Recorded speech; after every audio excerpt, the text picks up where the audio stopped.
Along with active listening and non-judgmental attitude, empathy is a fundamental skill not only as a counseling skill but in the living of life as human beings.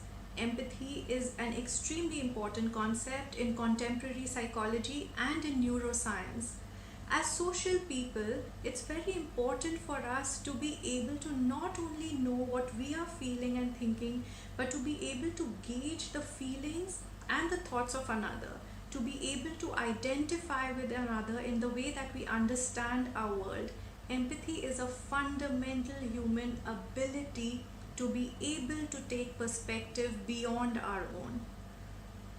The term empathy has its origins in a Greek word, and it was Tishner who is largely considered as the psychologist to bring this concept into the field. Husserl took it further by stating that empathy is placing ourselves in another's shoes or understanding another's life. It was Mead who defined it as an ability to understand someone else's situation or role. Second, to modify our behavior with this understanding, both of which make us capable as human beings of moral responsibility. According to Rogers, empathy is necessary and sufficient as a condition to engender psychological change. It is our ability to understand the mental state of the other and then to communicate this understanding back to them with the aim of engendering growth and positive change. There is a debate about the exact components of empathy, but largely they include affective components, which is sharing the emotions of the other, cognitive components, or the ability to understand the other's perspective, or perspective taking, also studied in another framework under theory of mind, and third, an awareness of the self as different from the other. Empathy is increasingly studied in contemporary psychology and neuroscience because of its unique significance in our lives. One, it is considered as essential for human survival and maintenance of social groups. It promotes mutual understanding and cooperation and decreases aggressive behavior and promotes other-oriented behavior, which is a cornerstone of society and culture.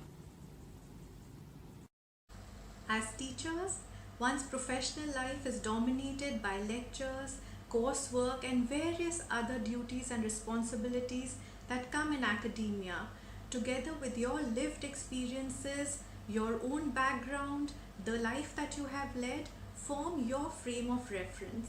Similarly, their bringing up, their life, their experiences form your students' frame of reference. In the act of a conversation, a lot of times we come from our own internal frame of reference or perspective. As a counseling skill, in a conversation, the attempt is to understand what the speaker is saying from their frame of reference. As a skill, it would mean one, being aware that you do have a frame of reference. Two, understanding it deeply, understanding what constitutes the way you look at the world. And three, when in conversation, preventing it from being imposing on the other or imposing on the conversation itself, from derailing the conversation. At that time, it's very important for you to be able to focus on your student, on their frame of reference, their perspective, while keeping an eye on your own, but without letting that be the leader of the conversation.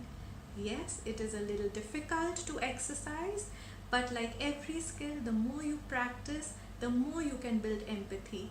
Unlike it used to be believed, empathy is not innate. It is something that can be learned, and empathy training, in fact, is an extremely dominant part of current psychology and neuroscience. As in the earlier example, to help you understand further, if you are coming from a place of empathy, you would probably look to understand the student's frame of reference, their perspective on why they were unable to complete the work assigned. If you're coming from your internal frame of reference as a teacher, as someone who is time bound, you may consider this behavior and label it as irresponsible, careless, or even lazy. Here are a few ways that you could look at steps that involve exercising empathy. To put these as steps that you can apply to exercise empathy and promote empathic listening, they would include 1. Perspective taking, 2. Putting aside or setting aside judgment or your own beliefs, 3. Trying to understand the feelings of the student, and 4. Communicating that you have understood what has been said. All of this will take empathy from a theory or a concept to a basic counseling skill that you can use in your communication with students and in developing greater trust and broadening your own understanding about their life experiences. The next slide will deepen your understanding of empathy.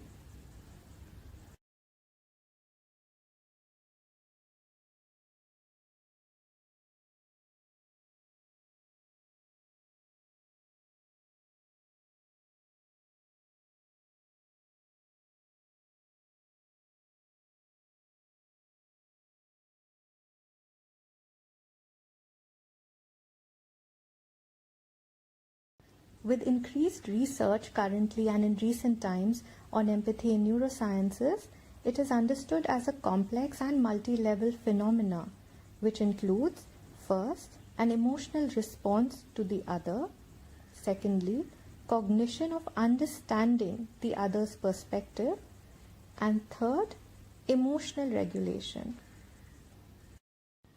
The new EQ or empathy quotient is defined as the drive to identify another person's emotions and thoughts and to respond to these with appropriate emotions.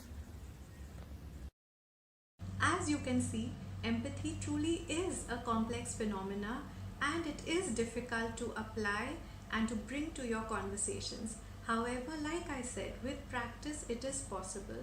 Empathy is generally considered as being able to mentalize the experiences of others, which means that as human beings we are able to form a frame of reference regarding the other person in our own minds.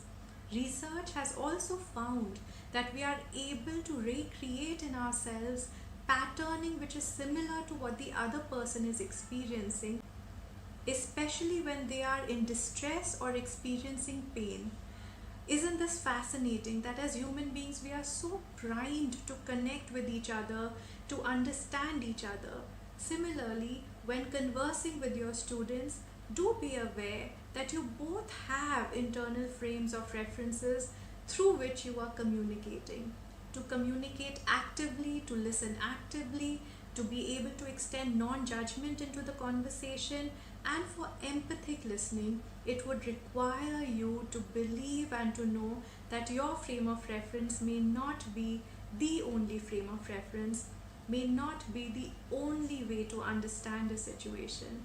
The minute you're able to do that, you would be able to open up the conversation, to open up spaces for conversation in which your students would be able to better engage with you and to share their distress, right from small concerns that they might be going through to larger distress in time. Do remember, you are the first line of defense.